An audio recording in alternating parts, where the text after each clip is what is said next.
Hello everyone, my name is Alexandra Jones. I'm the editor of The Ophthalmologist, and I'm delighted to welcome you to our roundtable, which we have called the Power List, the Path to Success. This virtual event has been organized by The Ophthalmologist, and we are very grateful for the support of our premium sponsors. For our discussion today, I have invited a fabulous panel of 5 hugely powerful women, chiefs of ophthalmology departments in some of the world's largest eye hospitals and institutes, winners of multiple awards, universally known and respected across the field. They are all featured in this year's edition of the Ophthalmologist's Power List, which for 2021 celebrates 100 most influential female figures in ophthalmology. With today's speakers, there is really no need to introduce them to our audience, but I'll do it anyway.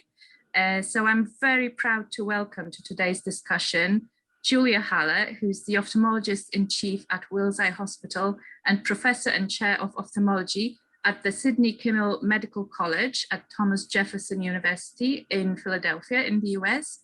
And she helped me immensely with last year's takeover issue that we prepared with Wills Eye. We also have Soosan Jacob, Director and Chief of Dr. Agarwal's Refractive and Cornea Foundation, Senior Consultant of Cataract and Glaucoma Services at Dr. Agarwal's Group of Eye Hospitals based in Chennai in India. We have Anat Loewenstein, Chair of the Division of Ophthalmology at the Tel Aviv Medical Center and Vice Dean Sackler Faculty of Medicine at the Tel Aviv University in Israel. We have Cynthia Roberts, who's Professor of Ophthalmology and Visual Sciences and Biomedical Engineering. She is the Chair for Research in Ophthalmology at the Ohio State University in Ohio in the US. And we have Louisa Wickham, Clinical Director at Moorfields Eye Hospital, NHS Foundation Trust in London in the UK. And Moorfields was another eye hospital that took over an entire issue of The Ophthalmologist in the past. Our discussion today will be around the milestones in your careers and in your life in general that have brought you to where you are now. So I wanted to start from the early years. How did you first get interested in science? For some of you in medicine in particular, has there been anyone who particularly inspired you? Could we start from Soosan Jacob? Sure. Thanks, Alexandra, for having invited me here. And I'm really happy to be among this beautiful panel of such powerful women. It's an honor to be here. Coming to your question, I think in my early childhood, my father was an army officer. He was a veterinary doctor, actually. He is a veterinary doctor. And so my early childhood was marked by a lot of transfers. Every 2 years, I would be changing school, and it would be a new place, new friends, and everything, which had its own advantages as well as disadvantages. I think it's which kind of taught me resilience, ability to adapt to any kind of situation fast and quick, and kind of rise to a lot of challenges which we face. Like, for instance, in some places we used to live really far from school. There were times when a few years continuously when I used to travel about 1.5 hours one way, which means it would be 3 hours of travel a day to get to school. So but those were fun times. As a child, you really don't think of these as hardships. You kind of enjoy it with your friends who are traveling along with you. And that was basically my childhood. I think in India, as a child, when I was studying, there were basically 2 options that were very sought after by every child. One was to be an engineer and one was to be a doctor. And engineering was definitely something that I was not very keen on. And I thought to be a doctor kind of, was really nice. I have an uncle who's an ophthalmologist, and he always inspired me, to become a doctor. And then further onwards, I thought I would become an ophthalmologist as well. So yeah, that was part of my very early childhood.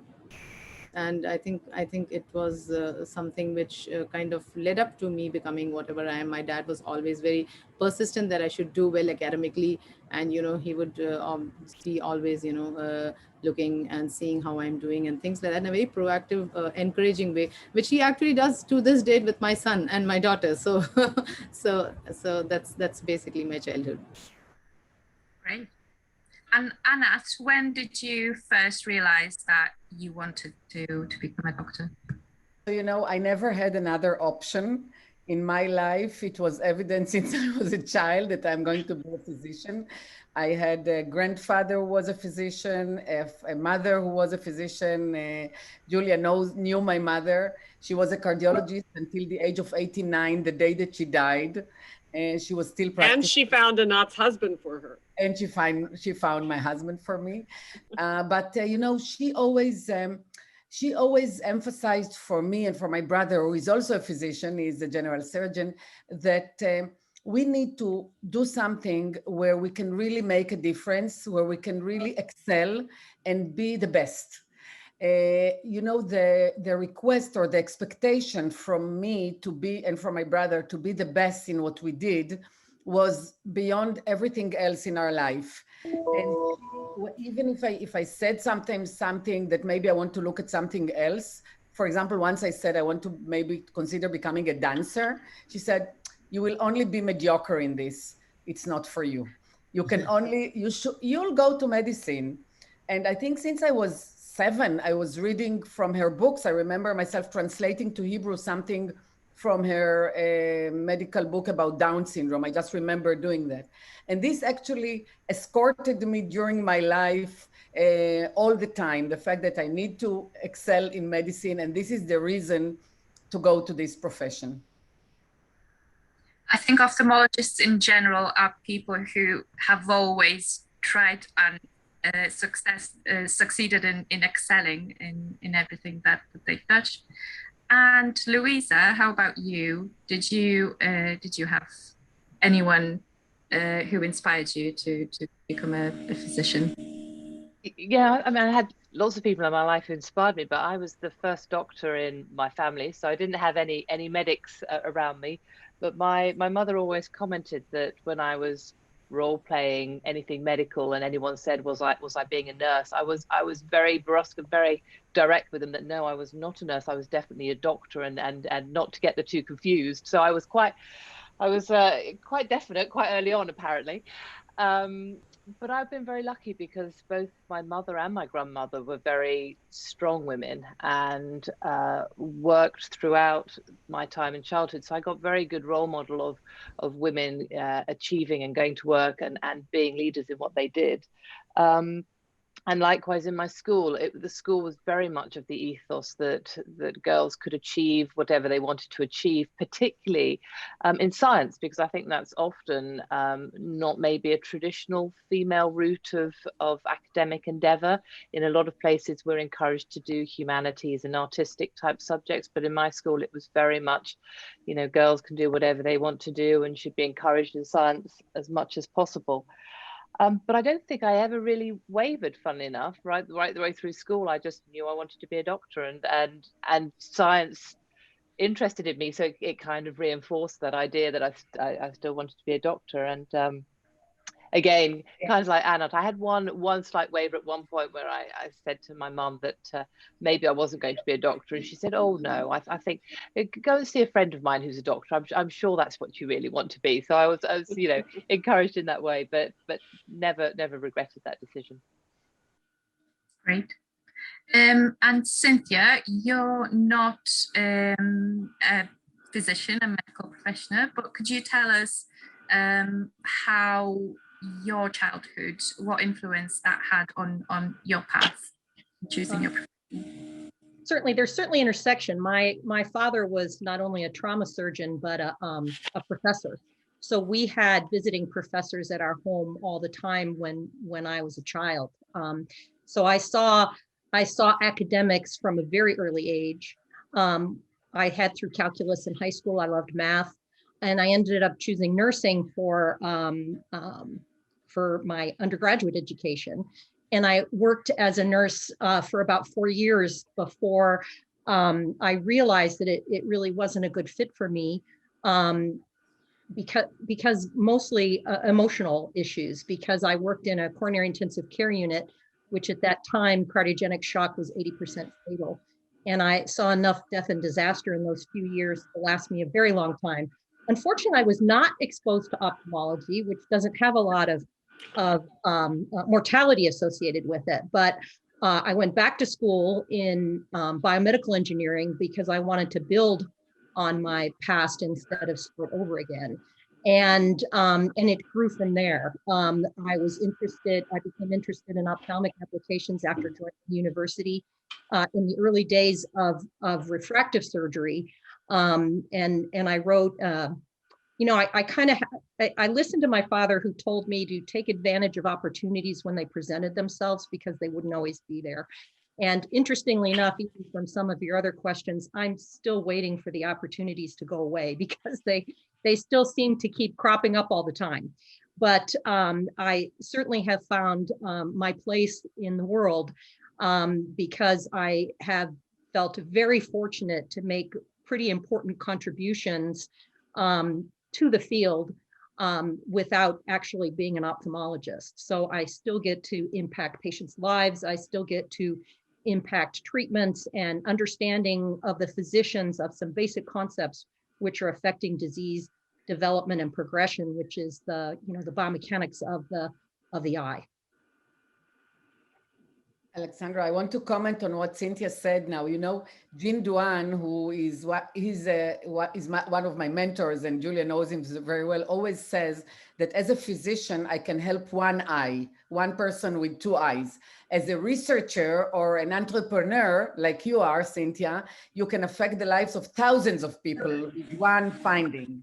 So I'm not surprised that you feel that you can really impact our lives. Right, Julia? This is what Jean always says. Absolutely. Absolutely. Yeah, it's absolutely true. And I think it's so wonderful that, not every scientist and engineer can work well with physicians. It takes a very special quality.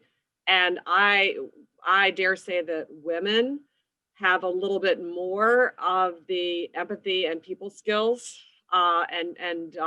and lack of ego in terms of nurturing. Not that we don't have ego, but that we have a collaborative type of ego. So I think you've really found your niche there, Cynthia. I agree with that. And actually, early on, to get attention, because we're talking about, well, for me, more than 30 years ago now.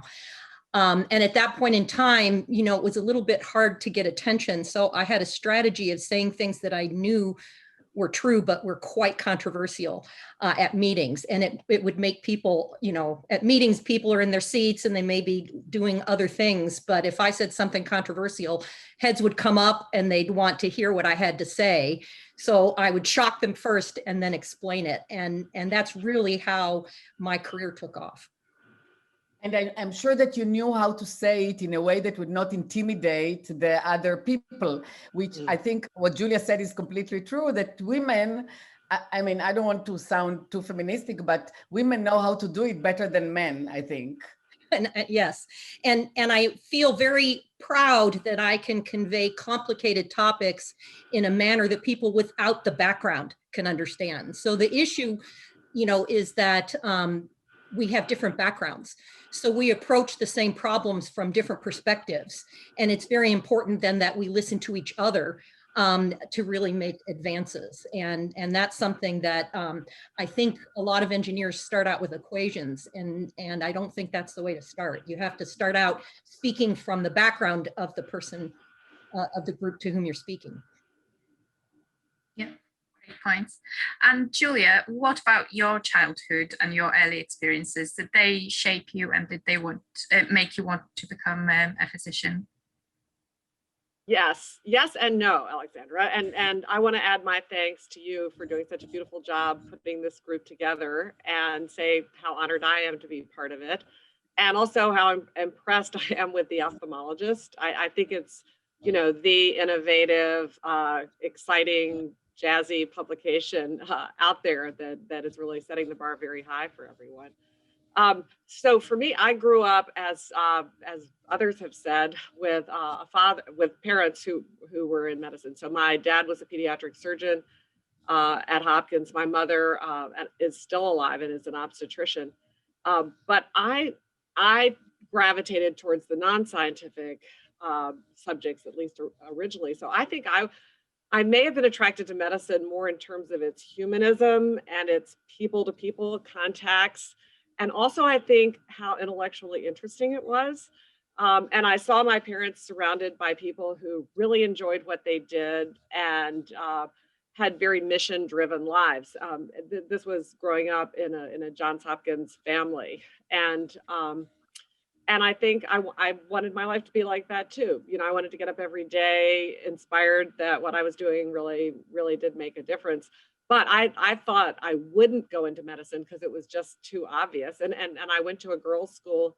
I was interested in what Louisa was saying. I think that helped me, that gave me leadership roles from an early age.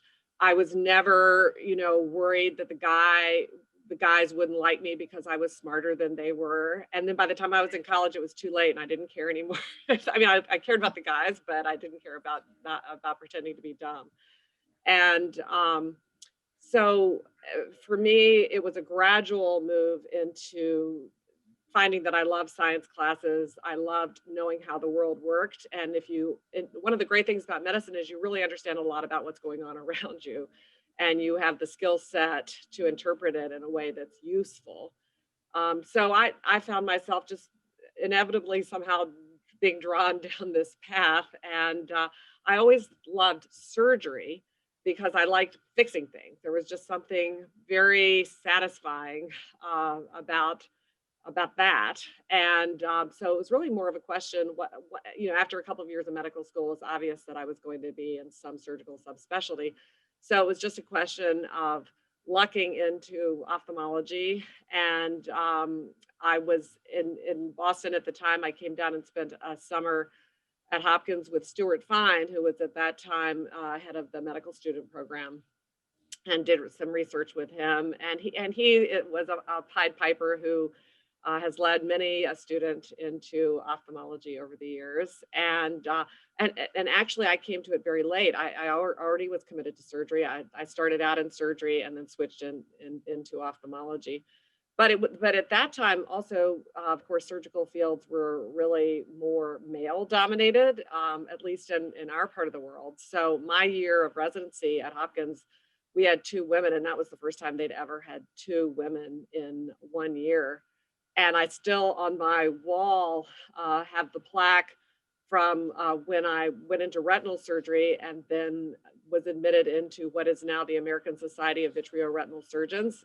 That society was called the Vitreous Society at the time, and it was just new, and that had only been there for a few years. And my plaque says, to Dr. Julia Haller, in recognition of his contributions to the field of retinal surgery. It's a printed plaque. Wow. That was the only template that they had. Naturally, I have it in the prime position in my office. Just to complete what Julia said, I have to say this, even though I know it's not one of the questions, but when I did my fellowship in retina in Hopkins, I did 1 year of medical retina, and then I was supposed to go to the second year where Julia was supposed to be one of my bosses.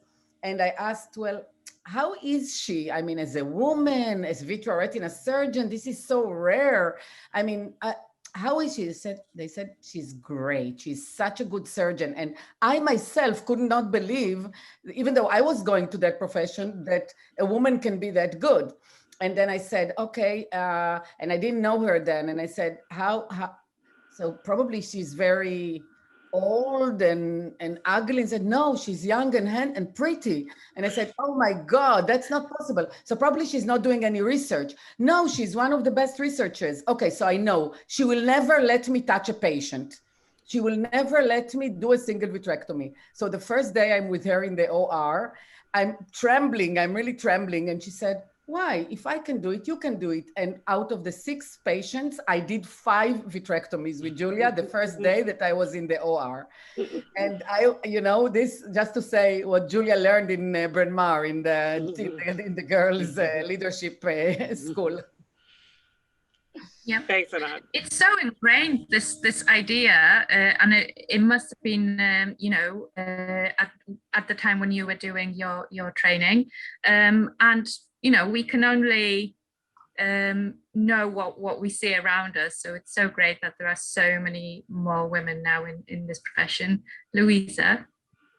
It was just a couple of things that Julia said that are very, very similar to what it was like at Moorfields, which was, Yeah. I mean, first I would agree that I think ophthalmology is very much the thinking person surgery, isn't it? It's that real beautiful mix of being surgical, but that cerebral aspect of having to think about patients, because you know there's so much that manifests through the eyes, and we have to always constantly be thinking about more than just the next surgery. But I remember when I started vitreoretinal surgery, again, when I went to the national conferences, there were maybe 3 women in a room of 200 men. So that was, you know, could be quite intimidating. But I remember when I did my fellowship, there were 4 women, 4 out of the 5 posts were being done by women. And I remember being at a service meeting before I started, and they were going, we don't know how we're going to cope. We've got 4 women doing the fellowship at the same time. You know, someone's going to get pregnant. How is it going to run? And oh, someone's coming back from maternity leave. It's going to be a disaster. And at the end of it, it was so funny. They said, this is the most beautifully run year we've had. Everything worked. Everything was organized. Everything was sorted out. So Big surprise. It was so funny, because I think, you know, there was this, you know, there's this misconception that something that was within ophthalmic circles, I think obviously VR tends to, you know, be thought of as a subject which is more hours or more dedication perhaps.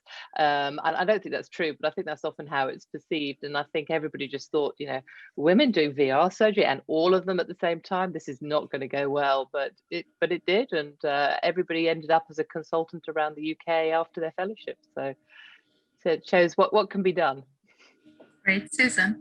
If I can just add, it's really nice to hear these experiences of you know, women from all over the world, you know, in these male-dominated societies, because being from India, you know, we have more of a male-dominated society. But I am from Kerala, which is a very matrilineal society where, you know, women are given a lot of importance is given for women's education, equality, and stuff like that. Even now, my adopted home state, Tamil Nadu, we get a lot of equality. I mean, it's really not even you don't even think about, am I a woman or is he a man, and therefore he's getting preferred treatment. Nothing like that is there at all. But having said that, you know, what all of you expressed in common about your younger you know, age experiences. I remember when I started out medical school, you know, we as women were forced to wear the you know, the long sari, the 5-yard sari draped around yourself. And believe me, it is really tough to, you know, take a delivery of a small baby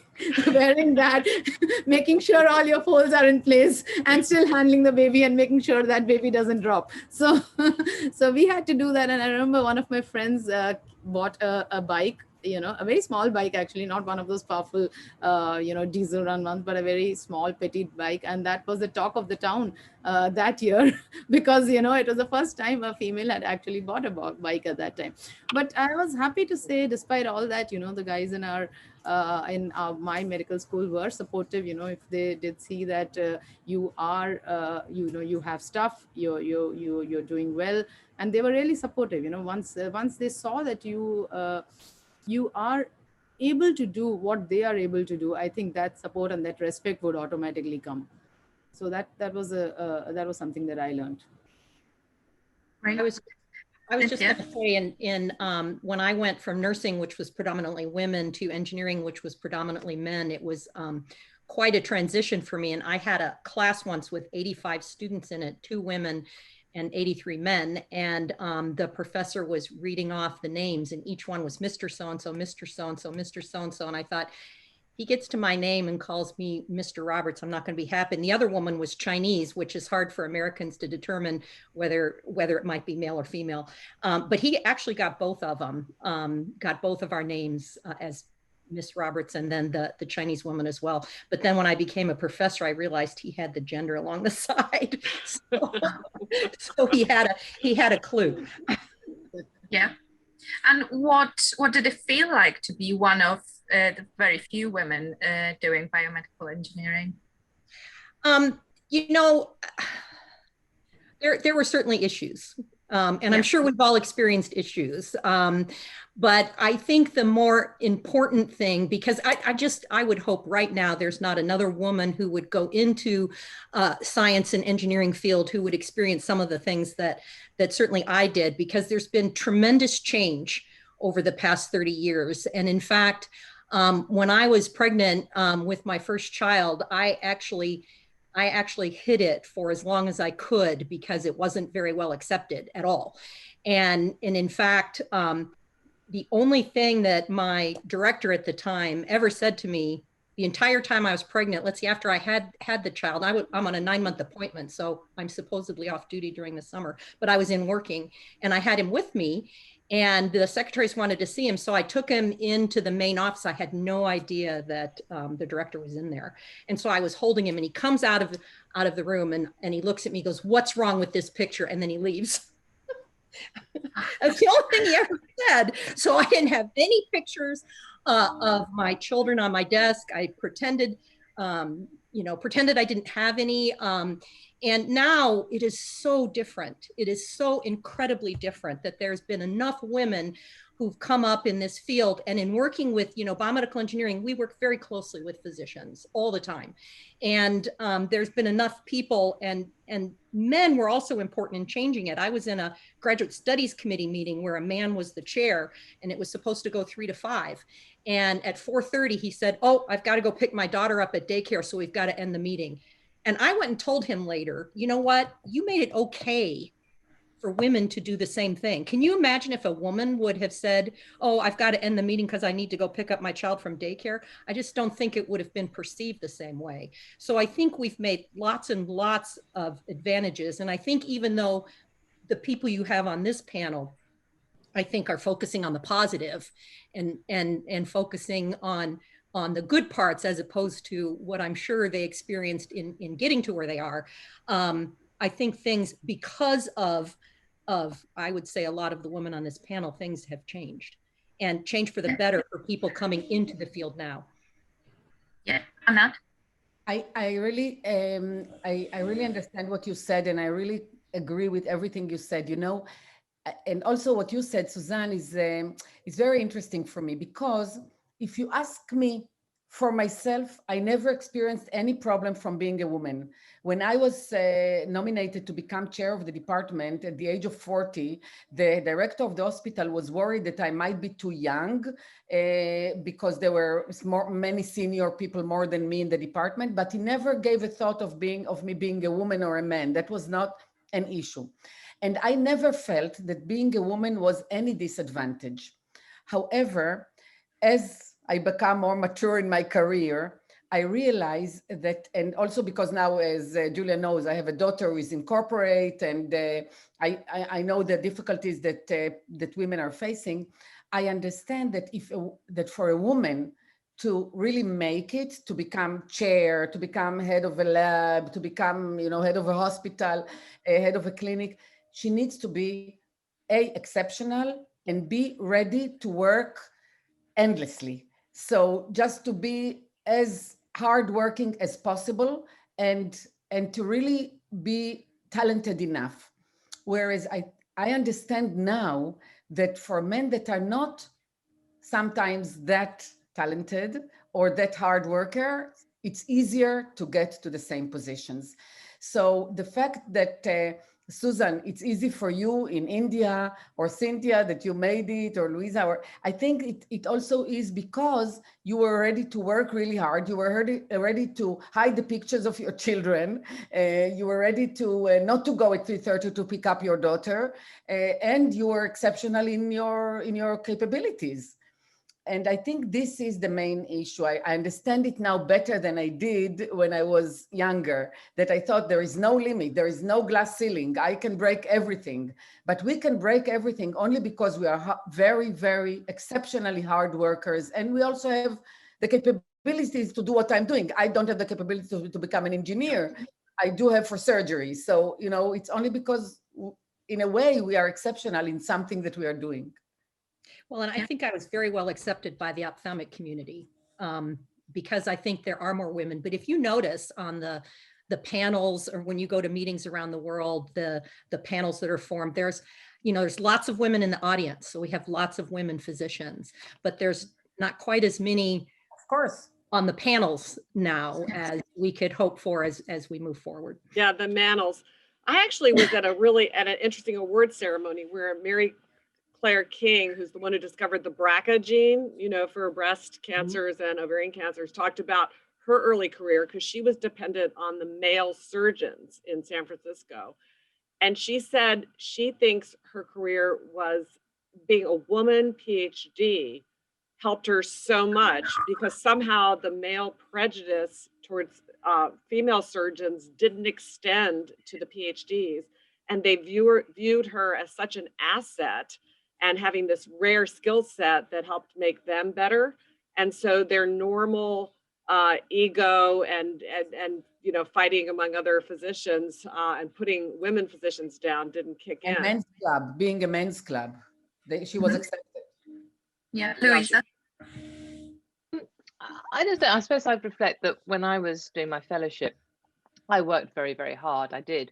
But then I suppose the men that I was working with were also working very, very hard. I think in terms of the hours that we put in, I think it was expected that we all put in the same. And I suppose I would reflect that maybe, thankfully, for both sexes now, it is more acceptable to say, do you know what, actually, I do have something that is important outside of this. That is important. I'm really glad to hear that a man would say, I want to leave at 4:30, because I think it's about time that we made that acceptable for men and women. Because what I wouldn't want to see is for us to change a world where we make men feel uncomfortable as well as women uncomfortable. You know, I'd like us to see it change in a positive way. And I'd also reflect that for me, actually, my biggest mentors have actually been men who have really wanted to see me succeed and really tried to get me, you know, the classic thing of standing on the shoulders of giants. Well, I had Bill Aylward as my mentor at Moorfields, and he was a phenomenally talented surgeon, but always very supportive and always saying, have you thought about doing this? Or, you know, I think you could be fantastic, you know, you'll be great because, you know, have you thought about it? And he really, really encouraged me. And I think I would say, I would imagine for many women on this panel, in a time where we were in a very male dominated world, it was often the men, you know, men who had a more progressive view of the world who helped us up through that. And I think that is so important to recognize. And now hopefully we can have that same impact on women behind us.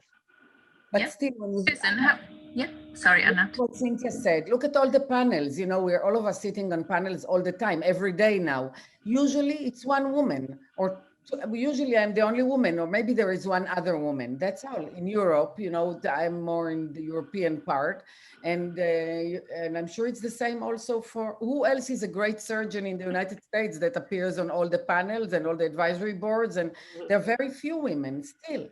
It's still very few. And I see to the point about hard work, there's also stick-to-itiveness, fire in your belly. And one of the points that I like to make to our residents and fellows is that there's a lot of science now that I had no clue about when I was their age, that actually shows how women react in certain circumstances as opposed to men, and what the sociology and psychology of our interactions is. And I just wish I knew then what Sheryl Sandberg lays out, for example, in Lean In. And I had a resident a few years ago who came in and was talking to me about something, and then she said, well, wish me luck, I'm going to go negotiate my contract. And I kind of turned back to my email, and over my shoulder, I said, well, make sure you don't take the first offer. And so she turned around and came back in and she said, why did you say that? And I said, oh my gosh, I've totally failed.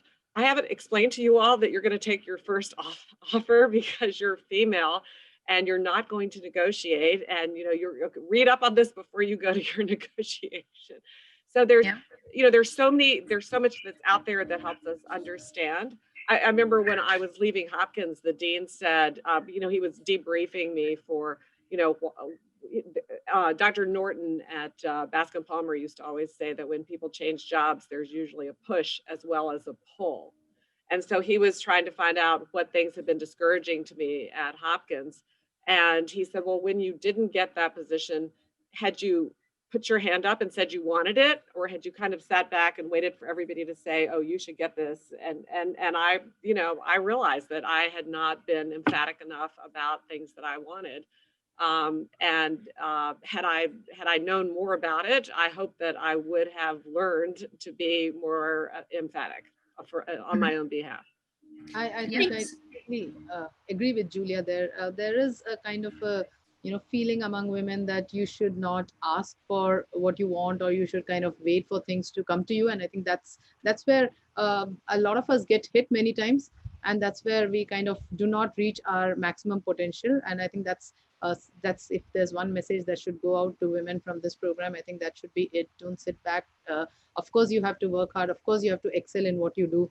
And also, don't be under the impression that all men are bad. Just as Louisa said, some of my strongest mentors have been men, and they're great men. They're Dr. Amar, who's actually been a mentor to me throughout my career. Dr. Vishwanathan, who's been a mentor to me in my college years, and many women mentors. Dr. Atya, who's again been a mentor and a very personally close to me. There's so many strong people in your life, but if you want something, you have to go after it. You can't just sit back there. You have to work hard, and you have to go after it. And you have to be willing to fail, and to be temporarily discouraged, and to be resilient. There's a book I've just been reading called The Power of Bad, and it talks about how outsized bad things are in our perception, just as humans. I think also, I had a very powerful male mentor as well, Dr. Paul Weber, who was the chair of ophthalmology when I was recruited, and believed in me very early on. But I also think there's a lot of women who think they have to make a choice between career success and family. So they're willing to accept less so that they can have a family. And I think that's it was actually told explicitly to me when I was young, and it's just not a choice I would accept. There's no reason that you can't be successful and have a family. There's no reason that you can't do both. And there's no reason you can't rise to the top of your career while you have a family as well. Anat, what has been your experience in finding this ideal work-life balance? Well, I have a very strict idea about this. In order for me to be able to pursue my career, I need to have harmony at home. So for me, it will sound really non-feministic what I'm saying now, but it's not exactly like this. I need the family, my husband and my 3 children, and now 4 grandchildren, and the 5th one coming up. I need them to kind of be happy with what I'm doing. So I'll give you an example. When I was working on my, publication record on my science, I did a lot of toxicity studies in animals. And I was doing ERG, electrophysiological studies in rabbits. And I was going to the north of Israel. It's a 1-hour drive after I finished my clinical work, putting rabbits into dark adaptation, half an hour, working 2 hours, and then coming back, which was about 8 o'clock in the evening. And then one day, my mentor, the professor there, said, we need to switch to rats. When we switched to rat, they needed 3 hours of dark adaptation. And that made me come home at midnight, twice a week. And that was, for my husband, he said, I cannot cope with it. I cannot cope with it. And I said, okay, so I will give up this experiment. So this is just an example. I was not happy doing the experiment anymore because the family was not happy with it. So for me, in order for me to be able to really put all the energy in my work, in my career, in my research, in my residence, I need to have the happiness of my family that I'm doing that. So in cases that I exaggerated, like this small thing of difference in dark adaptations between rats and rabbits, I needed to give up. And I did, you know. Yeah. And I think that's fine as long as it works both ways and it's not just one person giving things up. Louisa, what's your experience? I was just reflecting on that. I think for me, and I've just for my own reasons, I had children quite late, not for career reasons, just because that's how it happened. But I think as women, it's really important for us to be honest about the choices we make throughout our career. About there are times in our lives, perhaps when you have very young children, perhaps your work-life balance changes, and then when they're a bit older, it changes again. And also, I'm very upfront about the fact that things that are around the house that I don't need to do, I'm in a fortunate position that I can get help for. So, you know, I get someone to help do the cleaning, because that for me it means that I have more time with my family. So I'm very clear about what adds value to my family and what I need to be there for, and the nurturing that is important for my family that comes from me, and what doesn't need to be me. And if I can, that, as they say, I outsource as much as I can. But that's really, because I think we all have to accept we all have 24 hours in a day, and whenever we take something on, we make a choice about something we don't do in response to something we do. And I think the great thing about many women is that we are very organized, we're very good at multitasking, we're very good at playing lots of different roles at the same time, which allows us to maybe do more in our 24 hours than some people, but it's still 24 hours. And so for me, I'm always I try and be as honest I can with the young women coming up behind me when they ask me about career and work-life balance. And I say, absolutely, every woman can do it. Every woman can do it, but they then have to make their own choices in their own personal life as what's important and what's not. And that might mean you're a very good clinician and actually decide not to do research for 5 years, and then you do take up research again. So I think it's allowing your career to have different phases and a different rhythm according to what's important to you in your life. And it should be okay for us to say that's what you're going to do, and also to remember that just like all men are not the same, all women won't be the same. Some won't want to have a family, some will, some won't want to do research, some will, some won't want to have a public aspect and take roles on panels, but just for sort of, as long as we can do it in a positive way and a positive choice, and I think that's the way it should be. Louisa, did you know Barbara Judge at all? The famous lawyer and entrepreneur and international banker.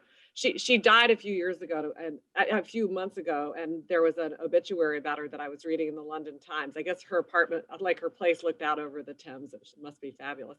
But she famously said that she really objected to the term work-life balance because it implied that work was separate from life, and that if you really loved your job, it's part of life, and it's all, you know, part of the mix. And I thought that was such an astute comment.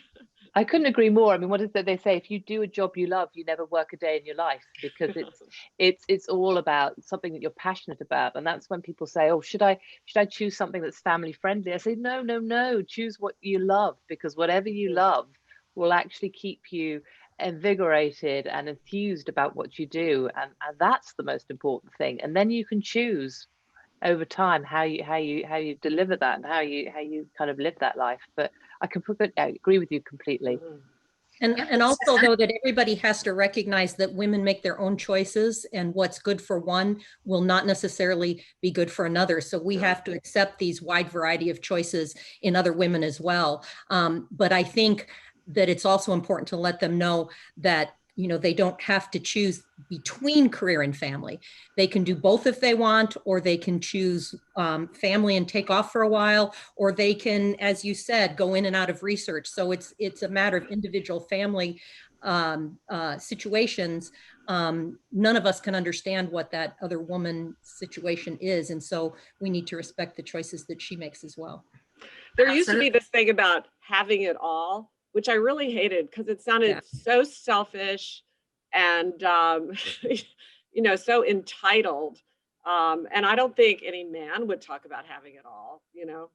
I mean, that's just, nobody has it all. Yeah, my sister said that to me once, and it caused a breakdown. So also an expression, be all that you can be. right? Yeah. Right.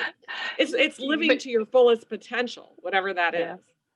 Yeah. It's so funny because we had at our national conference, we decided we were going to do a kind of a work-life balance type. You know, you can do, it was a VR conference, so how to do VR but still have a life, it was called. And it was interesting. It had been generated by women, and we thought that we were going to get quite a high female turnout. In actual fact, still, though, so many more men came to this because, again, we make this assumption that men don't want to have this ability to, you know, as I said, go home and pick up the kids or do whatever they want to do. That, you know, it's really interesting. I think it's so refreshing now that the impact of women. It's a generational thing. I mean, it definitely is. Oh, yes. So definitely. my entire career, one of the big hurdles has always been that I've had wonderful male colleagues who had incredibly competent full-time wives. I mean, incredibly competent. You know, people, I mean, they could have done anything. They could have run the world, but instead they ran their household.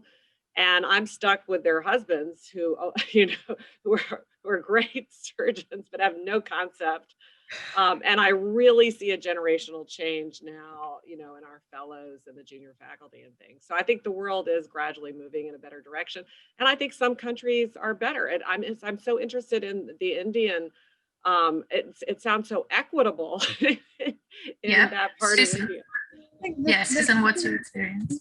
You know, in India, of course, like in every country, I think families are different. You know, in some families, you might have someone who kind of wants the wife to be more at home and, you know, take more of the family care of it. But I have always been very lucky that my husband has been very supportive, you know, extremely supportive of everything that I've done. He's helped me along. He's encouraged me. He gives me, you know, suggestions about how to go about something, and he's never held me back actually for anything. And that's also been the case at my work, because I have a boss who's always encouraged me. So like Anat said, you know, it's important to have peace at home and peace at your workplace. And I think that kind of allows you to come to your maximum potential. You don't want to be in a conflicting environment. You want to have, you want to have happiness wherever you are and be able to work well.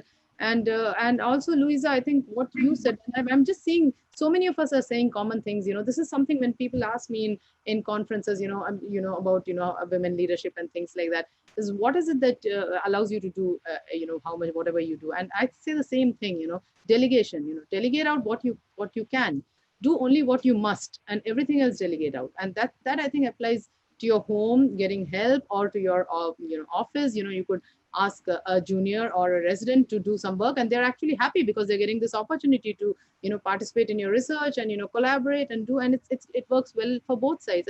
And you know, I think really giving up on your family should not be part of being a successful woman. You kind of, as a woman, you know, you should be able to take both together. And I think you can. Of course, you do have to have support from men, and that's extremely important in your work, in your family, and also, of course, with your women colleagues, because you have wonderful women colleagues with you, you know, who are always in my department, you know, who are always ready to step up, help out whenever it's required and things like that. I think one thing that I would like my daughter, and she's right here with me actually, to because I wanted her to see all these beautiful, powerful women sitting here, is that it's possible actually to work well as to have a family life, and they can go well together. And I think the increasing involvement of women have allowed men to see what's possible. So I think some of these generational changes that Julia talked about are because there are more women in this field. Yeah, I definitely agree that there is a change in the present generation. I see it with my daughter and with my 2 daughters-in-law. So in all the 3 families, there is almost, I mean, not almost, but there is really like a combined responsibility. It's not like it was in our generation that, yes, Julia knows Steve would help me in everything, but he would help me. Whereas now it's the responsibility is shared for everything, for providing for the family and for making the home. Mm-hmm. And what about the other balance? I'm asking the clinicians, the balance between practice and research. How did you find the right balance there? Julia, I'll start from you. Well, I was very lucky to have a lot of opportunities. And I think this is where our peer mentors come in, and being choosing a milieu that that understands the culture of wanting to do academic things. So I think teaching and doing research are, you have to have the right environment for that. And of course, patients are like small babies, you know, when they cry, I mean, you have to pay attention to them, and they have to be taken care of immediately. So a really busy clinical career doesn't lend itself very well to bench research, although there are a few people out there who are organized enough to be able to do it and have the support systems to do it. But fortunately, in our career, so much of the advances that we see, which have really made ophthalmology the most exciting field in all of medicine, you know, at the very tip of the spear of so many innovations, clinical research has allowed that. And you can be from the bench to bedside on the bedside end of the research spectrum, and it's very satisfying. You can combine your clinical care with enrolling patients in clinical trials. And for me, that has been a wonderful way to go. And it keeps me interested. And I also feel like it feeds back on my patient care, because I'm able to offer patients the very latest treatments. And even in the worst case scenarios, offer them hope, which sometimes is all we have to offer them, but it's realistic hope. Mm-hmm. And Anat, do you feel that one is more important than the other, or what's the balance like? I have to tell you, I think I've been extremely fortunate that way. And I always thought that research I should not give up research because of the clinical overload. And I was able to pursue it through my career. So I was never just seeing patients all day long without, you know, in the morning in the hospital and then privately in the afternoon. I rather went to the labs to do the research. And then you can be much more effective in your clinical work, because now you don't need to see, you just see the complicated patients, you're doing the complicated surgeries. And this is only thanks to my involvement in research. I wanted first to pursue my academic career as compared to the clinical one, because I thought that was more effective. Because now I'm independent, I can do whatever I want as chair of a department, as a professor in the university, as vice dean of the medical school. So for me to do research was actually one of the platforms to become a better clinician. Mm-hmm. And I was always taught by my mentor, even my chair of the department at residency, that every topic that you research, you are treating the patients better in that specific topic. If you know all the latest things, because if you write about something, you know all the latest things about it. And therefore you can treat the patients better. So for me, it was not a conflict. Research was almost before clinical work, and enabled me to then focus on the clinical work. Mm-hmm. And Soosan, what choices did you decide to make when it came to clinical practice and research? Alexandra, for me, both of them actually go on side by side. I work in a hospital which is known world over for its innovative streak.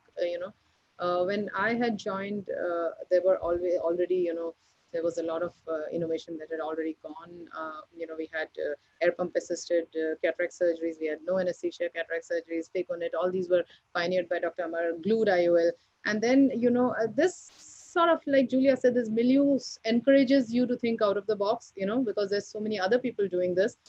So you start thinking out of the box, and you start wondering, what can you do that's different? Or, when you see a difficult situation or as part of your clinical practice, you see a difficult patient and you wonder, you see the textbook and this is how it's described to manage, but then you think, why should that be so? And can you not think of it in another way? And I think the institute or the place where you work matters so much, because you should not feel that, just because you're thinking out of the box, you're going to be questioned or looked upon or frowned upon. You should have that freedom to be able to express yourself and be encouraged. Of course, there's always got to be discussions about what you're doing, whether it's right or wrong, and, the ethics committee and everything, but you should at least have the freedom to be able to express yourself. And that, I think it's absolutely great in my institute where I work. It's actually encouraged a lot.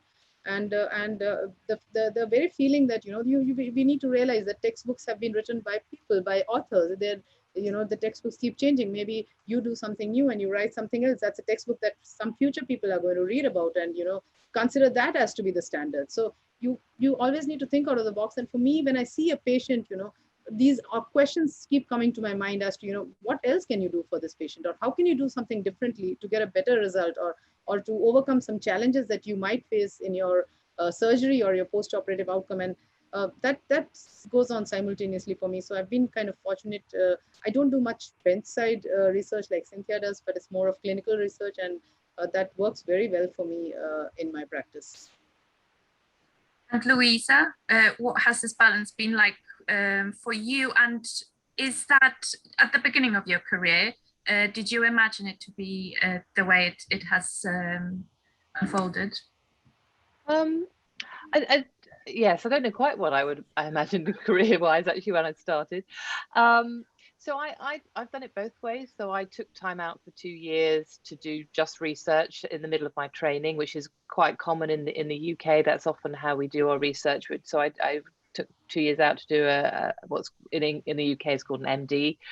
And so that was great because it really got me going. It really got me thinking about things. But I would say that the two, as everyone else said, found they're so interlinked.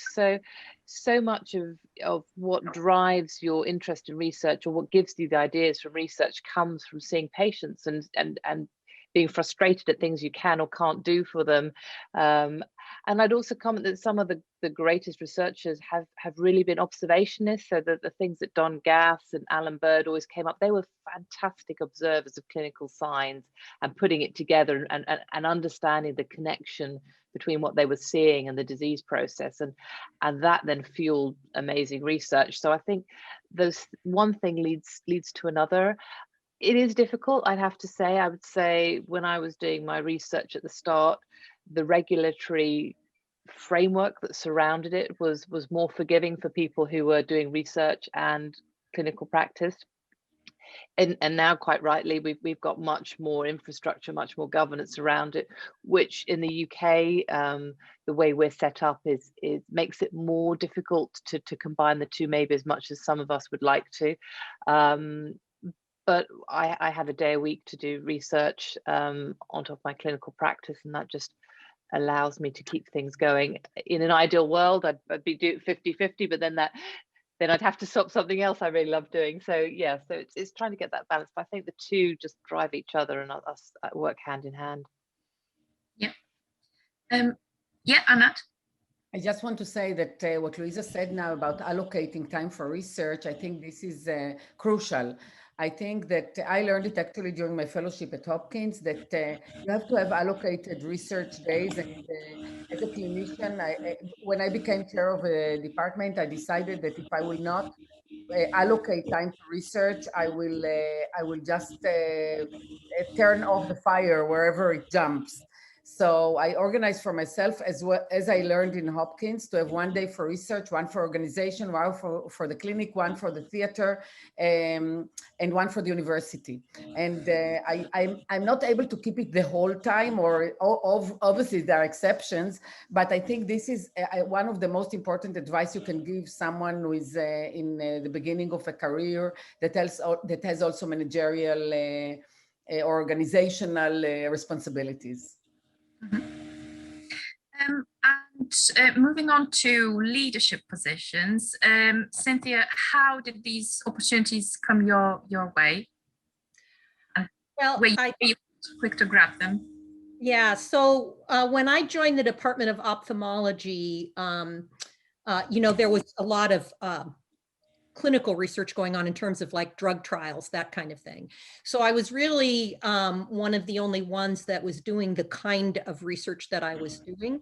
And so it became a natural position for me to take. And then the longer I was there, you know, at this point, I've probably been there longer than almost anyone else. So it's as new people are recruited. So again, it was just a natural role for me. And again, my father said, take advantage of opportunities when they present themselves. So when it was presented to me, I took it.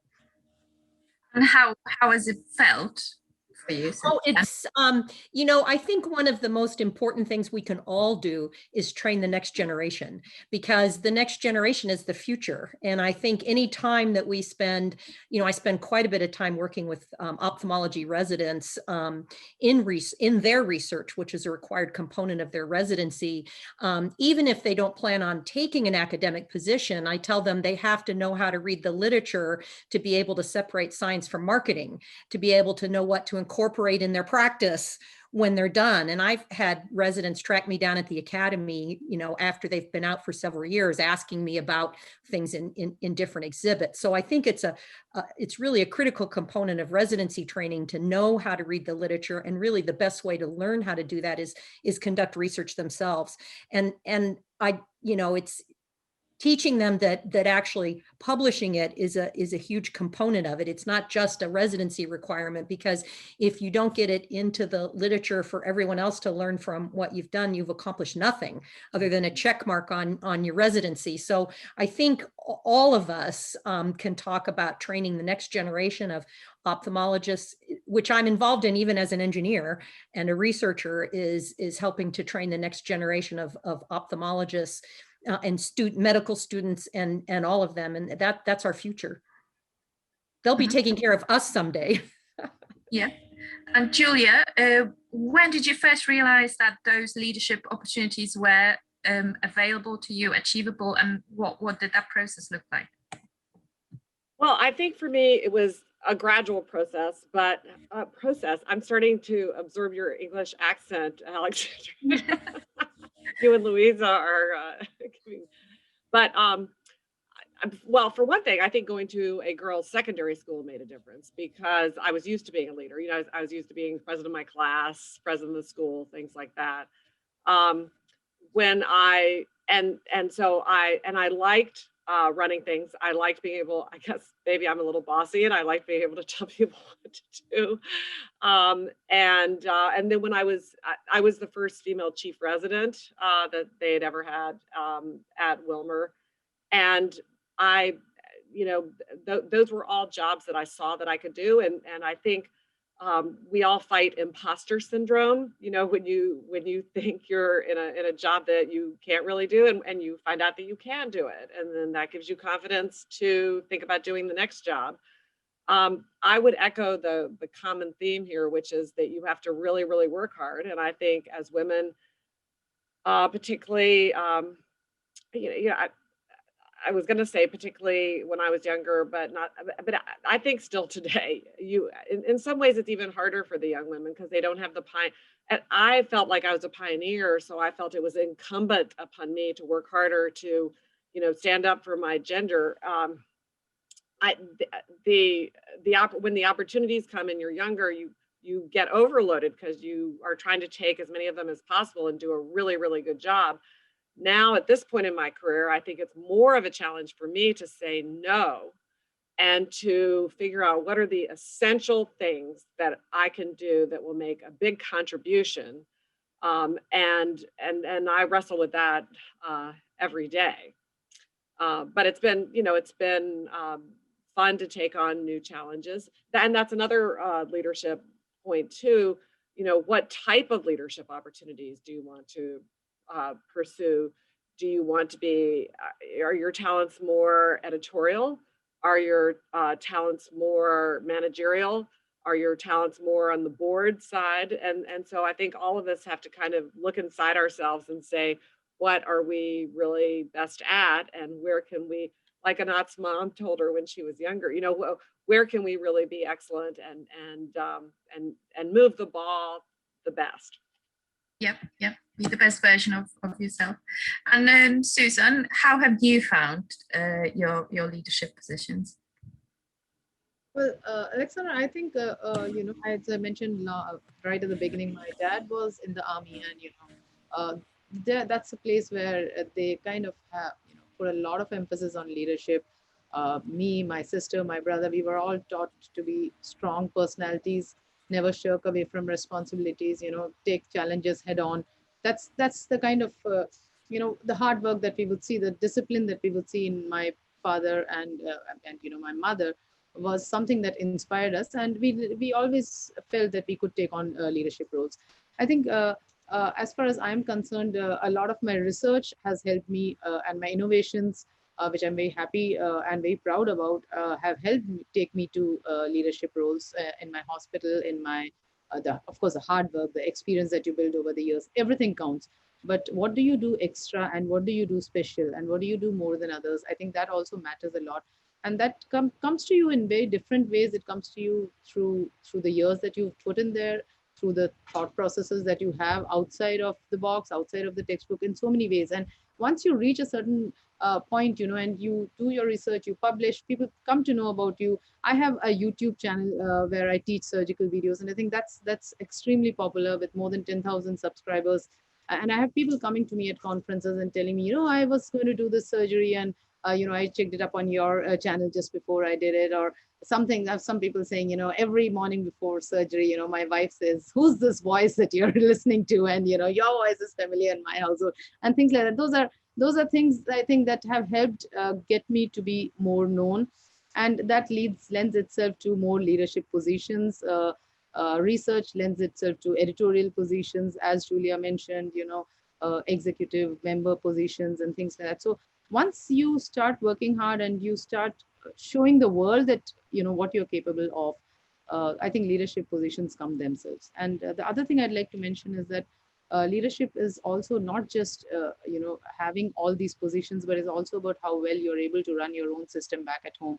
So that depends on how you're able to manage your department, how you're able to give importance to every single person, right from your juniors, your fellows, your optometrists, and everyone, getting that family feeling, the we instead of the me. I think that's also important. Mm-hmm.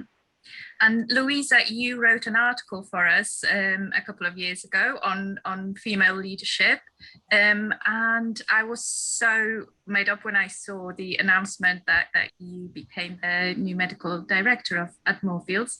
Could you tell me how that happened, how it felt, and what has this experience been like for you? Baptism of fire, I think, is probably the experience. You know what? It's really interesting. I think it was when Anat said at the start about how there's a difference between a one-on-one patient interaction and when you're a leader, the impact that you can have on patient care for so many more people. So, that feeling you get when you transform a new pathway and you change the patient wait from 4 hours to 1 hour, and you improve outcomes because of the way that you have trained, organized, got the right funding, got the right equipment, that sense of changing the experience for many people that you get from being a leader in clinical practice is really powerful. So for me, I mean, I was a chief surgeon for the past year at Moorfields, and throughout COVID, that was a real time when leadership really kind of, a spotlight was put on medical leaders as to how did you lead your organization through a huge period of change, of uncertainty, staff being scared of what was around them, particularly for ophthalmologists, because there was a lot of evidence that we were very up close and personal with our patients, and therefore potentially at more risk. And that, I think, that's the people who kind of stood out, who were the ones who stayed in the hospital and were there to help staff, help patients. And I think that's, again, when female leadership really comes to the fore, because without being too stereotypical, I think female leadership is maybe more empathic often. It's more collaborative. There's more listening that goes on in the traditional, leadership ways. There's also a lot of positive leadership, and as Julia said, that thing about being a bit bossy, which I think in male terms is being a good leader, but in female terms is being a bit bossy. It depends on you. It depends on whether you're male or female as to how that trait is classed. But again, I've had nothing but support from all of my clinical colleagues when I became medical director. I mean, week one, I redeployed half my staff to an ITU, so it was quite a phenomenal start to being a medical director. But it's that no day is ever the same. You go in there and there's always a new challenge, and there's always, we're in the process of building a new hospital, and so there's all these strategic decisions to make, and I love it. I think it's an amazing honor actually to be a leader, because it's a faith that people put in you, and you have to show that authenticity, that sort of courage of conviction that sometimes doesn't make you the most popular person in the organization, but hopefully means that you're respected in the organization. And that for me is a lot about what leadership's about. Mm-hmm. And Anat, how have you found this pandemic period as a leader? Well, I think that we needed really to call upon our leadership during the pandemic, because in our situation, in our hospital, there was a question to continue to do elective surgeries and treatments, and I needed to put all my power as a leader to continue the elective surgeries, and that really saved us, because we never stopped. We never stopped doing cataract surgeries. We just prepared everything in the most meticulous way to do it. And because we needed to divide ourselves to capsules, so only a third of us were allowed in the hospital for fear if someone gets infected, so not to take out the whole department. So I needed to have the people who are staying working longer hours for the same wages, because, you know, in Israel, it's all social system. And I had to organize that the other two capsules went outreached to the patients. So I was able to find a place that was donated to us for that period from WeWork Israel, that gave us a whole clinic outside of the hospital, remote from the hospital, where patients felt safe to come. So it needed a lot of leadership capabilities to take the nurses, the technicians, the OCT, the computer people to build an outreach clinic. And I sent every day a physician and a technician to patients' homes to inject at home, all during the pandemic.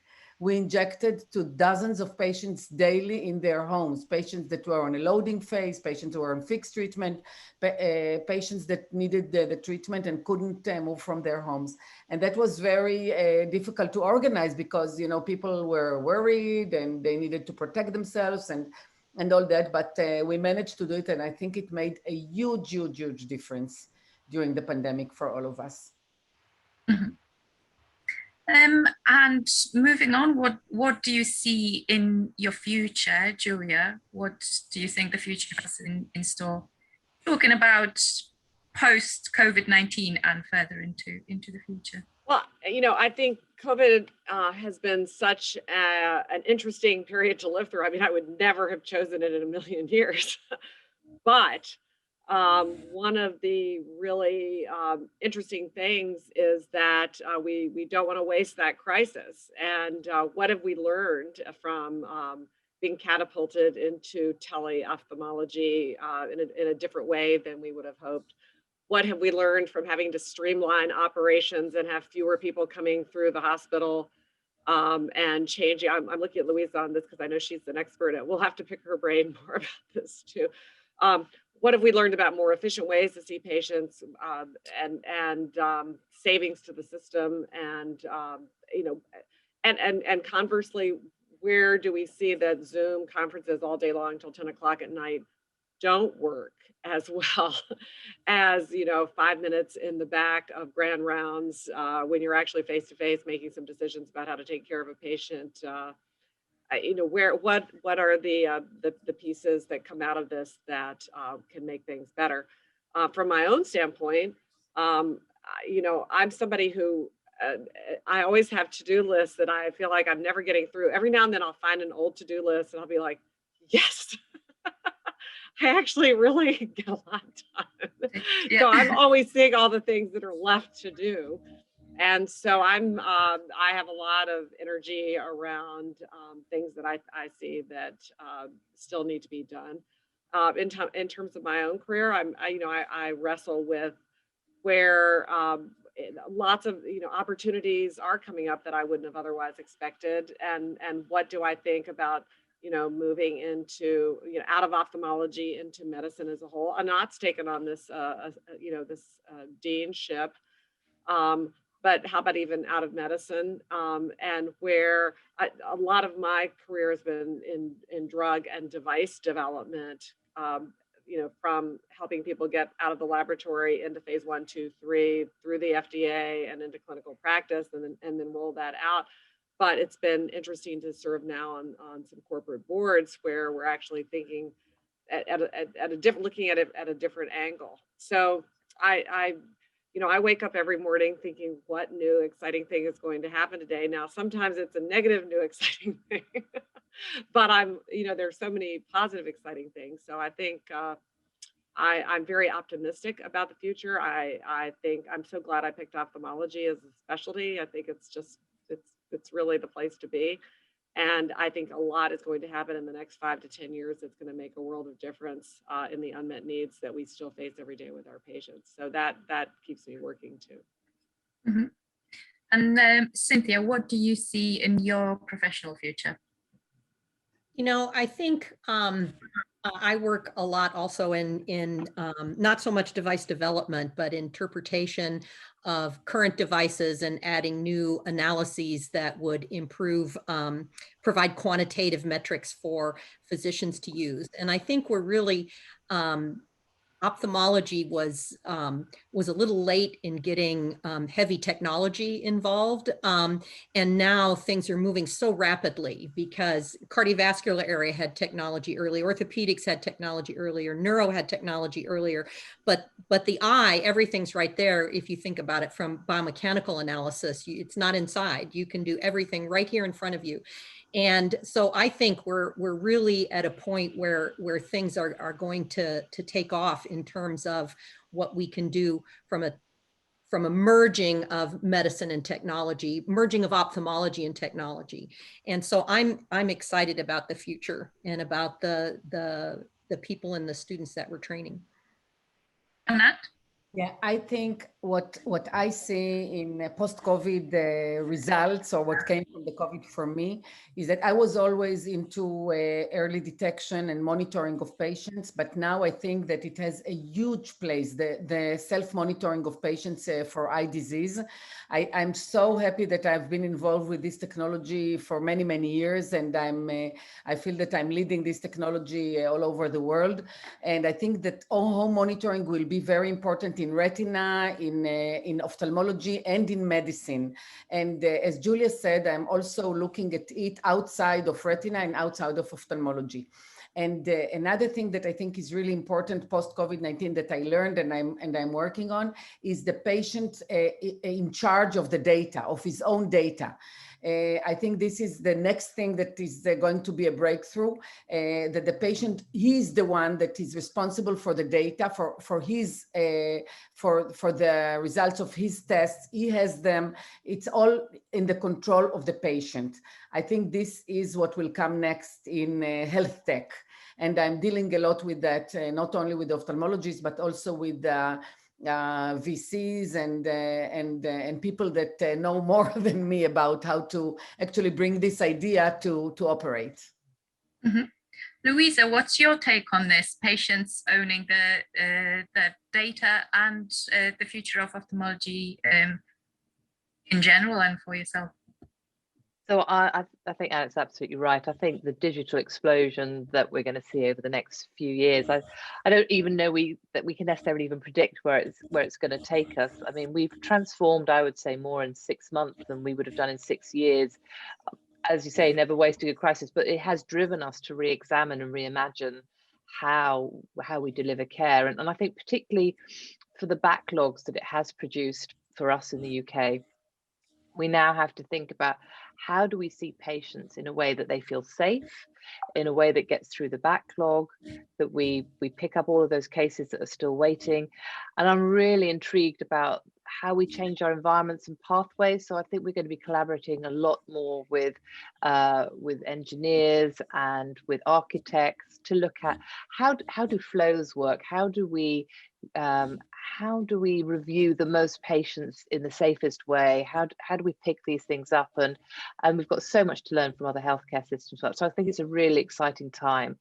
And I think we've been a lot more collaborative, I think, in the past few. There's been a lot more sharing of information across organizations and institutions that have been trying to ensure that we don't have huge health inequalities across the geography, which I think has been really heartening to see. But I think we will continue to transform. I'm sure AI will be a big thing that will again help us to kind of sift through those patients who are safe and pick up the ones that we need to look at a bit closer, and sort of start helping us triage patients in a different way. And we've introduced something called Attend Anywhere for our A&E department, and now, you know, a large number of our patients will have virtual consultations before they decide whether or not they need to come into our casualty department. So there are a lot of things we've changed, and now we have to figure out, what do we keep on to, what's really value add, and what actually was just because it's a crisis. And patients may say to us, you know, that was fine when I was scared to come into the hospital, but now actually this is when I'm prepared to not be in hospital, and this is when I think I really ought to be. So I think it's a huge time of learning for us. Mm-hmm. And Soosan, what has the future got in store for you? What do you think? Yeah, I think, you know, like all the ladies here have already mentioned, technology is going to keep evolving in ophthalmology. I can't think of another organ of the body, you know, where technology is so intensive. You know, you've got, you know, people ask me, you're an ophthalmologist, you know, it's two organs, two small little organs, and, you know, they're duplicates. What's there? So much in it, you know, but then every little layer, every little structure, every 10 microns that's there is so individualistic. You know, it has its own properties, it has its own biomechanical properties, it has its own visual properties, refractive properties. You know, you mention it and it's there. And which other field in the body, I mean, we are so lucky to be operating on this eye, where we can see the results of our surgery the next day. You know, the gastroenterologist, everyone else, they're wondering, you know, how do those stitches heal up? What's happening inside that body, which I operated on yesterday or a month back? And we have the luck and the good fortune to just look into that eye and see every single suture we've taken, every single maybe laser we've applied, and see how that's transforming, you know, the patient's vision. Is it forming a scar? Everything's there. So I think technology, there's no actual limit to the amount that technology can advance with respect to the eye and with respect to all its properties, all its layers. And that's what's so exciting to me. The other thing that I think is exciting is also preventive ophthalmology. You know, how can you keep on lowering the bar for diagnosing a disease as early as possible and preventing it, actually. That I think is extremely important. Also lasers, you know, their importance is growing in every single field. You know, refractive indexing, I think, is very, very exciting. And for me personally, I think I look forward to looking at every patient that I see every day in a, you know, in a new way, and wondering, you know, what can I do that can make this patient better or his eyes better? What can I change something and make it better? And I think I would just want to keep innovating, and I think that's been my strong point always, and I'd like to keep going there. Mm-hmm. Great. And at the start of the conversation, you touched upon a lot of the equal or unequal opportunities being treated differently according to your gender. So I just briefly wanted to ask what your first reaction was when you found out that this year's Power List was focusing exclusively on women. Julia, what did you think? I thought it was fabulous.